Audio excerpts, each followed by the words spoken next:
I direct? Umani ng iba't ibang reaksyon mula sa mga netizens ang impeachment na isinusulong ng Kongreso laban kay Vice President Sara Duterte. May ilang netizens na nagagalit at nagtatanong kung bakit inuuna ang pagpapatalsik sa ikalawang Pangulo, gayong nahaharap ang bansa sa iba't ibang issue. Mayroon ding natatawa at hindi naniniwala sa mga ginagawa ng House Committee on Justice. Ayon kay dating DND Chief Norberto Gonzales, kaya binabatikos ng ilang mamamayan ang mga congressman ay dahil nagdududa ang mga ito sa mga paratang laban sa Vice Presidente.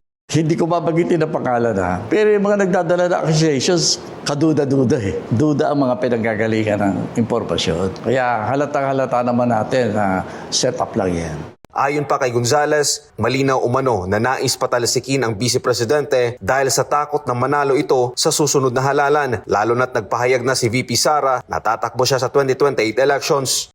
Sa totohanan talaga namang partisan politics yung action na yan. Gusto lang nilang mawala si Vice President Sara kasi takot sila na sa pagdating ng eleksyon, talo sila lahat. Kaya hanggat maaari gusto nilang mawala sa eksena. Giit pa ng opisyal, halatang-halata na minamadali ang impeachment sa Kamara, lalo pat malapit ng election season sa 2027. Kaya nagmamadali din palagay ko ilang elemento ng Kongreso. Kasi alam naman nilang sabit sila lahat dyan no?